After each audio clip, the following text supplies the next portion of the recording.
Hey, everybody, thanks for joining today. Very happy to introduce Dr. Matthew Colna.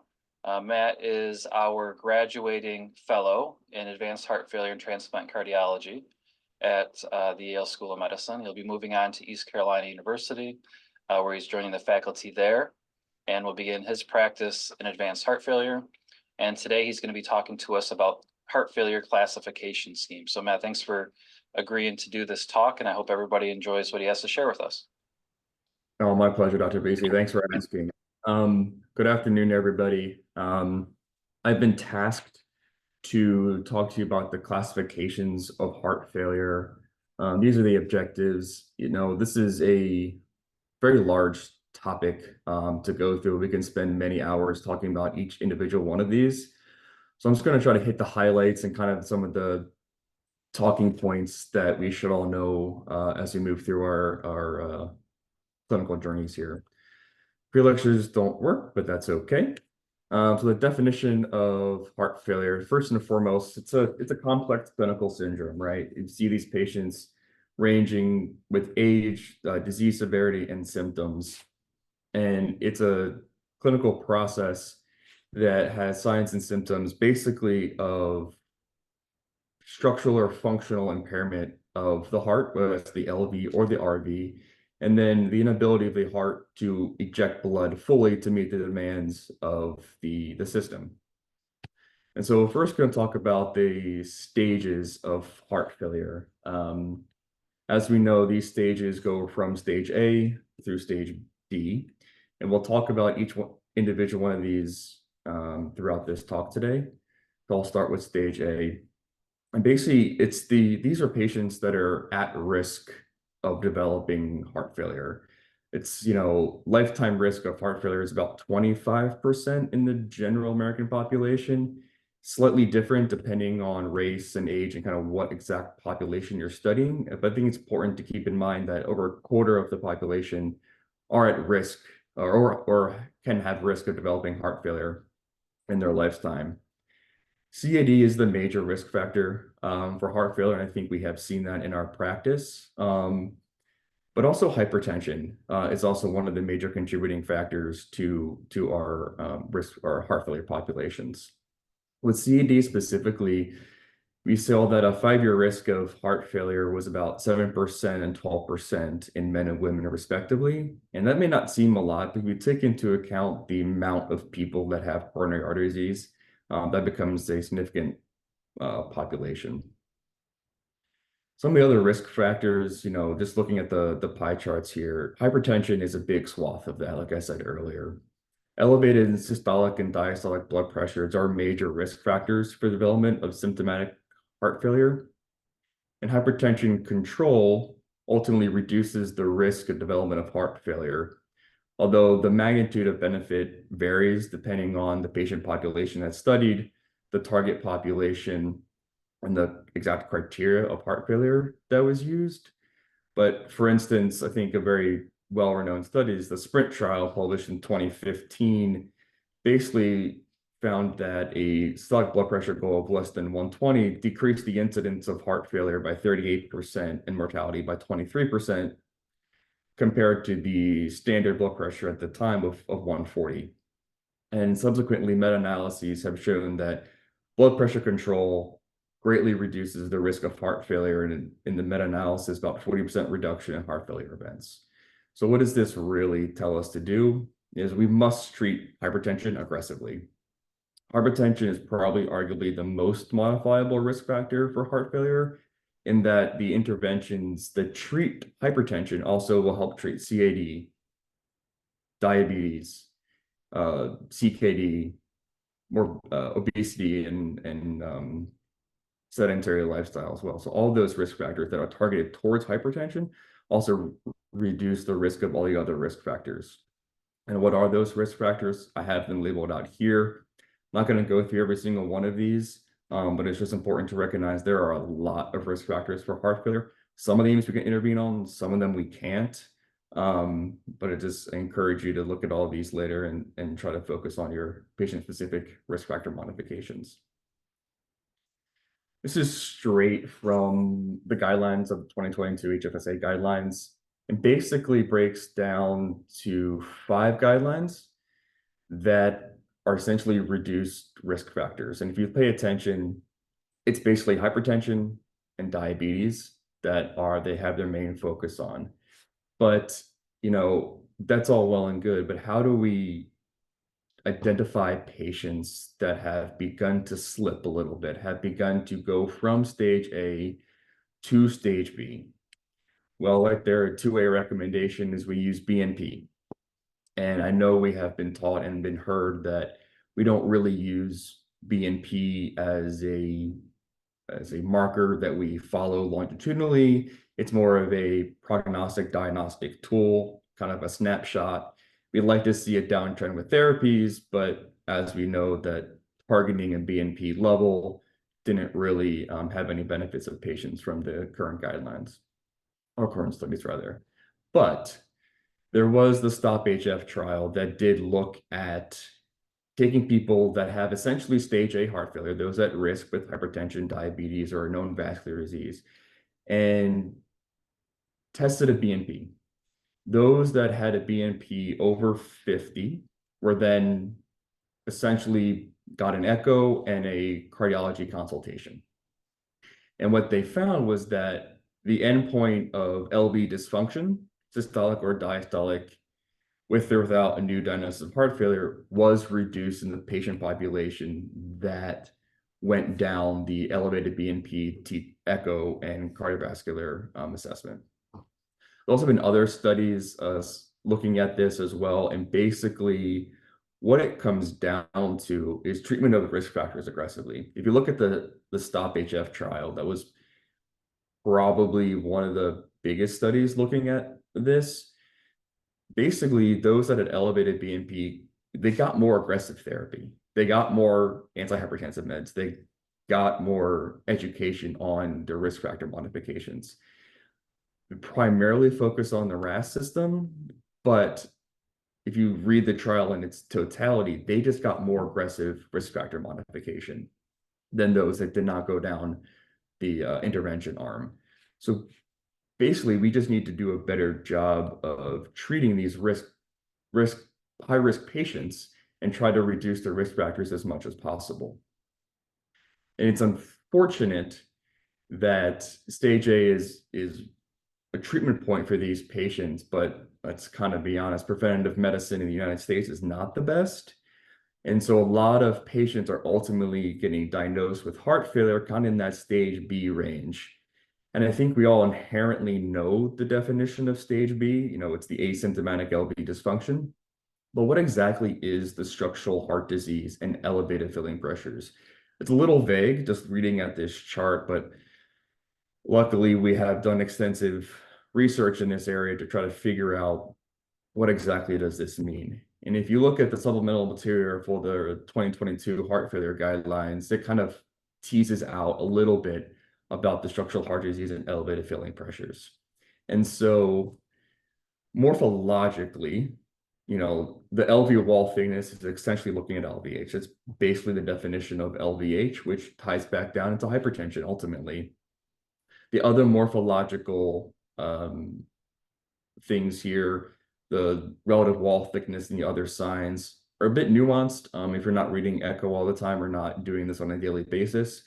But basically getting at identifying ventricular remodeling.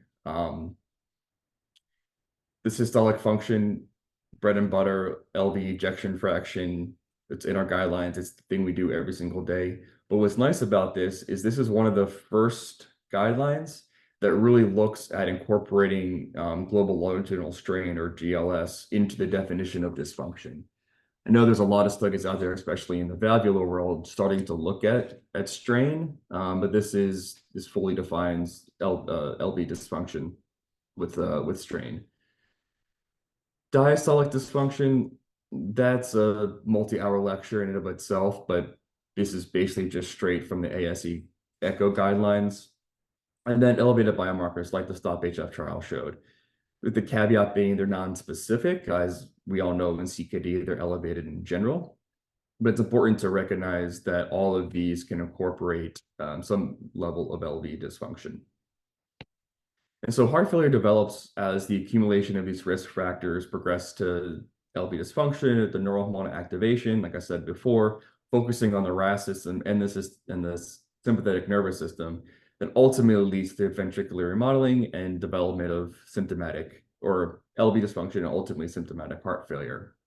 And so if you look at these patients over time, this is a graph taken from a circulation study back in 2003, kind of plotting the survival, basically mortality of these patients that have no LV dysfunction at all. And the top chart there. Oops. And then as you progress towards mild, defined as 40 to 50, or moderate severe, less than 40, and you're truly symptomatic heart failure, your mortality goes down, right? So it's these patients, I think it's hard to treat them. In fact, they don't feel bad. They feel okay, but we know that they're at risk of mortality more so than the general population. So it's imperative that we treat these patients aggressively. And based off the guidelines, again, it's important to recognize some of the subtle differences, the treatments of stage B compared to stage C, which we'll talk about in a second. I think nowadays we kind of reflexively reach for the ARNI or Entresto or sacubitril valsartan. But it's important to memorize the paradigm trial, which basically solidified Entresto as a primary therapeutic agent for us, which stage C heart failure, which is by definition symptomatic, and not stage B. And also recall from the previous slide that stage B is not only defined by LVEF, right? So we have the diastolic parameters, we have LVH, we have biomarker elevations. And as you look, all these guidelines are essentially LV centric. And so I think it's really important highlighting that we are so focused on LVEF when we have many other patients in stage A and stage B heart failure that can benefit from heart failure modification. I'm not going to go through all of these guidelines, but if you notice that it's basically focusing on the RAS system and the CNS system with reduced ejection fractions. But again, that's not the all and be all of the definition of stage B heart failure.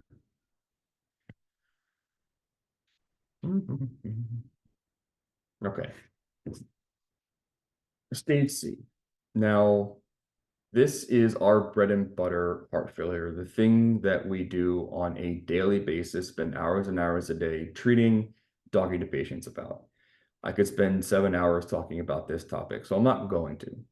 But what I am going to do is kind of hit on some nuances that kind of briefly touch on some of these aspects, things that I think we need to pay attention of and understand that there are some limitations to some of these things. And so the symptoms of heart failure,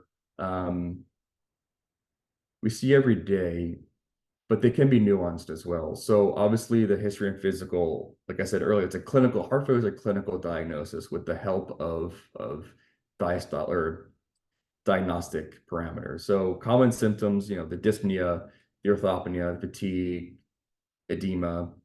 What I think is also interesting is something called bendypnea, which is the inability or basically get short of breath when you lean over.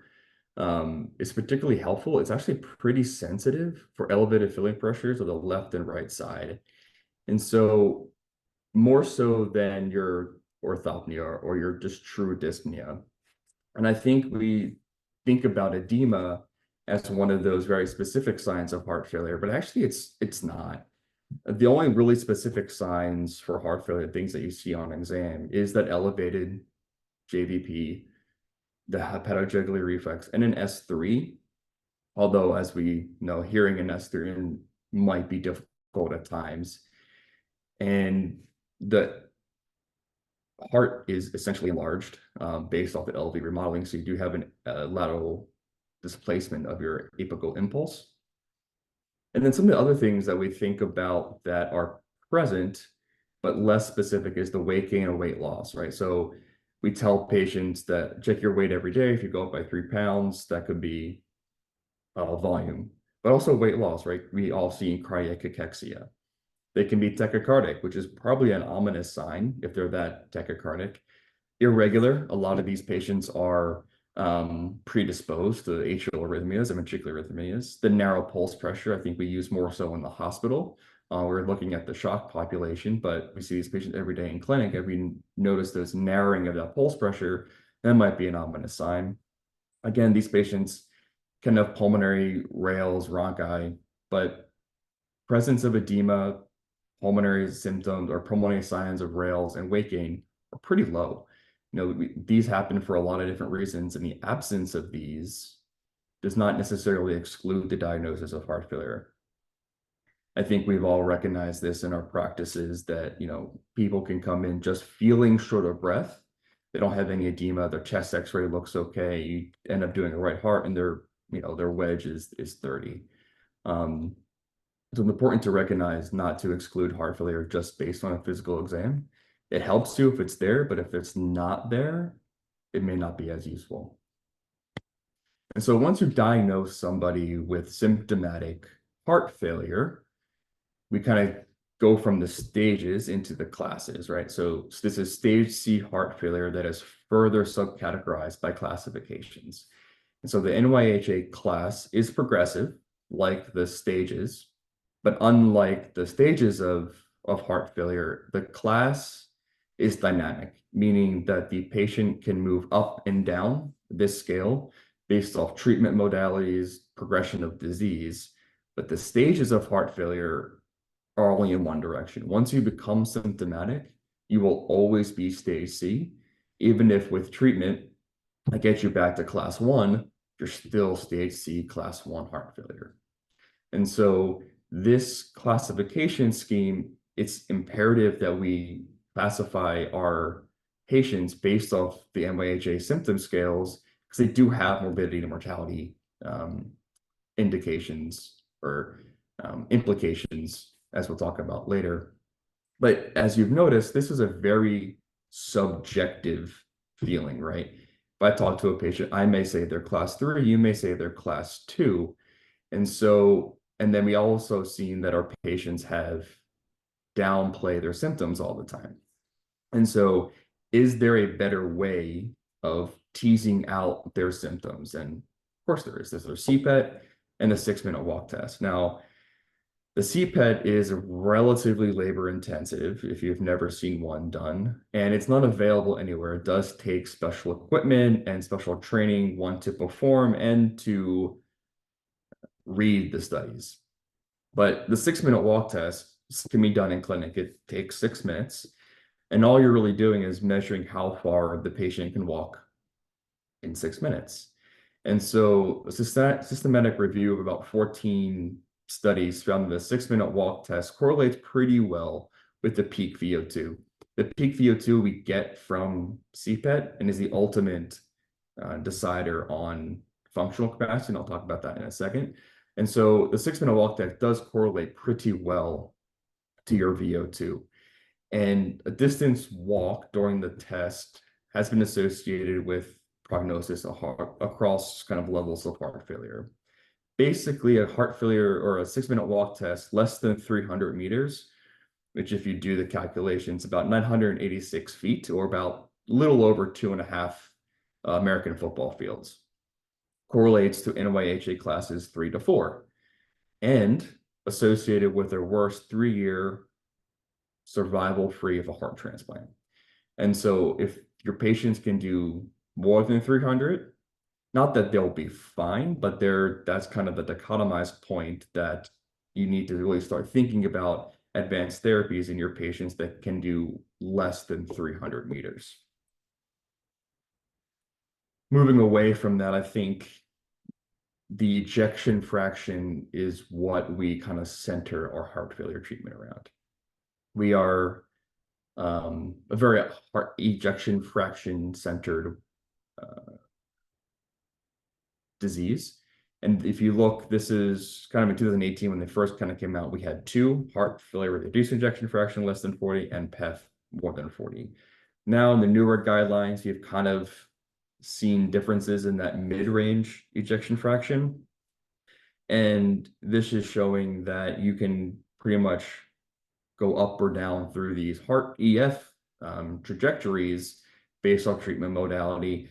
based off of disease progression, and they all have slight differences in their prognostication and also huge differences in how we treat these patients. Although I will say the mid-range EF still needs to be fleshed out a little bit. But we obviously know that there's differences between the HFrEF and the HFpEF population. But how good is ejection fraction? I think if we take a step back and realize that it is only one parameter of LV dysfunction, that there's probably some limitations to it. And this was a study published about 4 or 5 months ago now, that kind of looks at that. Our day-to-day is very LVF centered. And quite frankly, we'll never be able to get away from that LVEF centered world because basically all of our studies are based off LVEF. And so we need to just do a better job of trying to risk stratify these patients or try to get a better sense of how dysfunctional the LV actually is. And so we see this all the time in like the transplant world. We'll see that in stage D heart failure, those who need advanced therapies can have a relatively preserved ejection fractions. For instance, amyloid, ARVC, HCM, or RV-centered heart failure. The LV ejection fraction can be normal, right? Burnt out HCM is by definition less than 50%, which is only mid-range EF in the current guidelines. And so I think we need to take a step back and really look at, yes, ejection fraction is probably a very good marker, but also comes down to the etiology as well. Like I just said, HCM, their normal ejection fraction is greater than 75. So less than 50% for them is actually really bad. But that would not be captured just knowing an EF of 47%. And so I think it highlights that, yes, the ejection fraction helps us prognosticate and definitely has treatment implications, but the ejection fraction does not do a good job of really teasing out these patients and how at risk they are. In this study, I'm not going to go through everything about it, but I highly recommend you go through it, and it kind of just highlights how else we could identify these patients, how else we could describe and define pretty much LV remodeling and RV remodeling. And so that kind of pushes us through stage C and going into stage D heart failure. Basically, this is the end stage heart failure. These are patients that are marked by severe structural and functional abnormalities. They are on maxed therapy and they're still suffering. And so they have refractory symptoms, they have reduced functional capacity, they're in and out of the hospital all the time, and they ultimately tell you that they do not feel well, and it's associated with a very, very high mortality. I like to just bring your attention to that the trajectory of heart failure is ebbs and flows. It goes up and down along this continuum. And how long this continuum is very patient specific. And that's why it's very hard to try to get trajectory of these patients. We've all seen patients come in at stage B or stage C, class 1, and we've met patients day 1 in extremis. We've seen them at the pump failure mark. And so it's really hard to determine the trajectory of these patients throughout the course of treatment. We just have to recognize and try to figure out when stage D is presenting itself, because at that point, we need to really make a decision of where we're going to go with their management.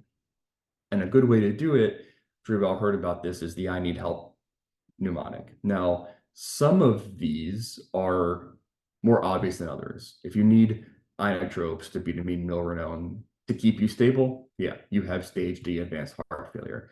But if you look down at the P, we see a lot that we try to advance medications. We try to put them on max tolerated GDMT, but they just can't.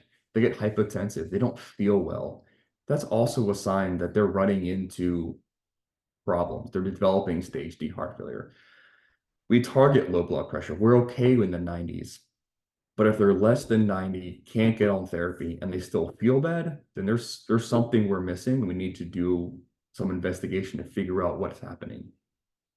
And of course, there's treatment implications for like ventricular arrhythmias and heart failure hospitalizations and kind of end organ dysfunction. Those are more recognizable, but I think where people, including myself, get lost is, we're trying to up titrate these medications and we're not able to do so. It's behoove of us to try to recognize these patients early and try to see what advanced therapies there are if that's what they want to do. Going down the palliative care and hospice route also has its place in heart failure, as we know. And so stage D heart failure, there is sometimes very difficult to recognize, but I think if you keep this mnemonic in your head or on, the wall above your computer, it helps us kind of recognize these patients and better get them to where they need to go if advanced therapies are not available at your institution. And so I just talked about the stages and classes of heart failure, which essentially we use every day and should be very good at recognizing and defining these patients.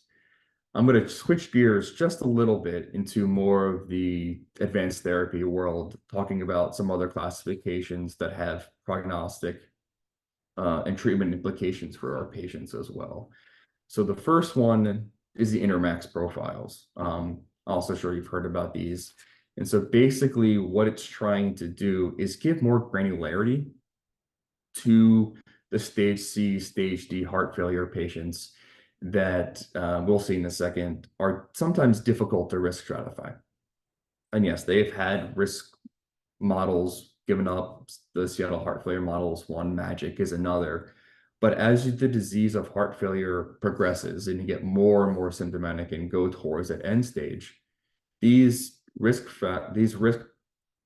models tend to underperform, meaning that the risk of the patient is actually higher than the model is predicting. And so you may be misled by that essentially. And so this is just a table of all the risks, not all of them, majority of the risk predicting models that are out there. And if you look, they're not really treated or tested for LVAD candidates. They're underperformed. And a lot of these, if you look back, basically are in that I need help mnemonic, reduced ejection fraction, BUN creatinine up, so kidney functions there. They have arrhythmias, lots and lots of hospitalizations or reduced blood pressures. And so, yes, the risk models are helpful, but remember, if they're not truly accurate as this disease progresses. These were developed in 2009, again, to give more granularity to that end stage D, stage C heart failure populations to help us try to identify the sickest patient and get them where they need to go based off of the patient's desires, essentially. This comes right from that, which is hard to read, so I'll break it down a little bit further. And if you look, profile 7, this is your kind of classic run-of-the-mill class 3 heart failure. They're good most of the day. At some exercise, they're not so good. And then 6, 5, 4, kind of 6 and 5 is that class 4 heart failure. Class profile 4 is that definitely at rest. This is your class 4. And so going from class 3 to class 4, through profile 7 to 4, we now broke up a 1-step into a 4-step process. And I'll show you in a second that actually does have implications. Now, once you get past profile 4, from 4 to 3, you went from being able to be at home to now you're in the hospital on inotropic support. So there is, between 4 and 3, there's a big gap as well. But these help us further identify patients that might be slotting a little bit faster, a little bit sicker than we initially have identified, just based off your NYHA classes 3 to 4. And so what do I mean by that? So looking at outcomes basically of your ambulatory patients, meaning patients not in the hospital, basically that's your profiles 4 to 7. As you progress through those, mortality is worse. 44% in 3 years are essentially no longer living and profiles 4 and 5.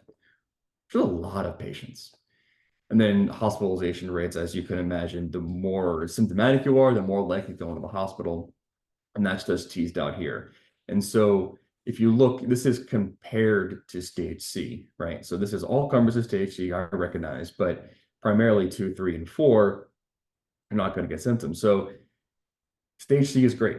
It really identifies patients that are symptomatic, but we can further define stage C and help us really figure out who's our sickest patients. And it does have prognostication treatments for them as well.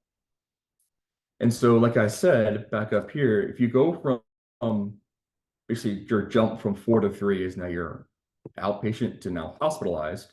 And now you're hospitalized, if you read it, you're on inotropic support or you have temporary, or you have MCS essentially. So it's a big jump from 4 to 3.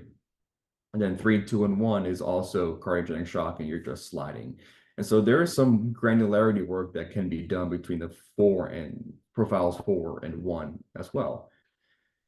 Hence the SKY classifications. So this is relatively new in the grand schemes of heart failure, but this is really looking at shock profiles. These patients coming in cardiogenic shock, how do we further risk stratify these patients through their presentation, and how do we better treat them? And this is a great paper we all should read, going over kind of the validation and kind of review of all these things to figure out these patients. And so this is just a snippet from them. I think we all can recognize that it's a pyramid. A is at risk. And so basically, these are stable patients. They don't need any inotropic support or MCS. They're doing okay, but they're hospitalized. These are guys that, for instance, had a large heart attack, now are in the hospital. They're definitely at risk from going into shock. And then as you progress through these, A, B, C, D, and E, they slowly get worse. I'm not going to talk about every single one of these, but E, this is your guy that is crashing and will die imminently if something is not done. And then as you see at the bottom there, the figure 5, this is kind of, you can go up and down on these pathways, kind of like your NOAHA classes. And so it's important for us to recognize that these patients, even though they're in cardiogenic shock, there are levels of cardiogenic shock and differences in cardiogenic shock. Again, a topic spent hours on in and of itself. And just to break it down, so these are all people in the hospital, all very, very sick patients. And even if you get down to the granularity of the shock population, as you go up through the shock, the SKY classifications, your mortality is worse. We know cardiogenic shock in and of itself has about a 50% mortality. Well, that can be further classified out. And if you look back in 2020, it's almost an 80% mortality, 80, 90% mortality to those that are in extremis, and a lot less for those that are in stage A and even stage B heart failure. But mortality is still there. And this is a great way for us to communicate amongst ourselves on how to really get across how sick our patients are. If you're at an institution that needs to transfer these patients, or even just amongst your institution to try to talk amongst your colleagues on how to best treat these patients. It's a lot easier to say SKY D heart failure. We know exactly what that is right away, and we can just move on to their treatments.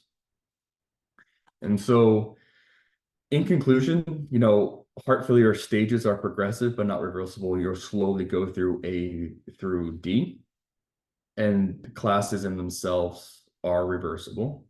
Heart failure is based off signs and symptoms and are dynamic. The Intermax and SKY profiles help us get more granularity into that end stage population, as our risk models are not the best at defining risk for those patients. This is a very, very large topic. I could easily spend many hours on each one of these. It's important to remember that heart failure is extremely prevalent, and there's a lot of work that needs to be done in the stage A, stage B population. And we need to utilize the Intermax and SKY profiles to help us understand the true risk of these patients. Thank you. Readings. Well, thanks, Matt, so much for the talk. I think that was really good, and I really enjoyed how you kind of, would open up the next classification system as you move through the prior. That was a really a great way of presenting that. We do have a question for you in the chat. It's asking, what data is out there for the treatment of pre-heart failure? Do you have any ideas about that? Yeah, so basically pre-heart failure is stage A. Unfortunately, the true data around those treatment modalities in those patients is mixed and scattered. So it really depends on what you're looking at. There's specific hypertension treatments, there's diabetic treatments, there's CKD treatments, hyperlipidemia treatments, or in studies. But there's not a lot of studies out there looking at all of those together, what collection of treatment modalities prevents the reduction of heart failure. We're not, we just don't have a lot of studies specifically looking at that question in its totality. If you break down the hypertension, the diabetes, we all know that they have separate cardiovascular endpoints and outcomes. But as a whole, looking at pre-heart failure in and of itself, unfortunately, we don't have many studies, not a lot of great studies looking at that question specifically. And I think it's probably pretty, I mean, I guess if you had some form of a cohort of patients, but I bet you it's probably pretty hard just to kind of identify these patients as well, because I think, as you mentioned, a lot of times we don't see these people walking through our doors until, later on down the diagnostic, their trajectories kind of put them into that stage C area. Yeah, these patients are in their PCP's office. Yeah, yeah. A lot of times they don't get sent to us. Any other questions out there from the group? One thing I've struggled with, I think, since I've started practicing is because when I've gone through this and taught this to other people, and similarly thinking of the stages of heart failure as kind of being unidirectional. You go from A to B to C to D, and I don't know if I think sometimes I've had a hard time really kind of differentiating between C and D, and sometimes I think people are in D, and then lo and behold, it seems like maybe they're not as sick as I thought they were, and um, and the I need help mnemonic is really great to kind of raise red flags, but I think sometimes still we need maybe some more objective criteria to help us kind of tease that out a little bit between C and D. Do you have any thoughts about that? Yeah, I think, there a lot of what we see on a day-to-day basis is subjective, right? If you have, like you said, if you have patients that are coming in symptomatic and you think you're doing everything right, and they're still having signs and symptoms of heart failure, go get the CPAP, go do the right heart cath to really understand the filling pressures, the dynamics of the system, because this is a humbling field. And I've only been doing this for a year, and I've been, you know, surprised at some of the results of these tests. And if you're questioning stage C, stage D heart failure, or end stage, stage D heart failure, I would get the objective test, get the right heart, get the CPET to really understand the patient you're looking at that's in front of you. Yeah. Well, thanks again so much. I know we're a little bit over time, but very happy to congratulate Matt on a wonderful year of training here at Yale. And Matt, wishing you all the best as you move on. I know I'll be seeing you later on in the week here, but best of luck to you as you move on to your new academic role at East Carolina. Thank you, sir. I appreciate it. All right. Bye, everybody.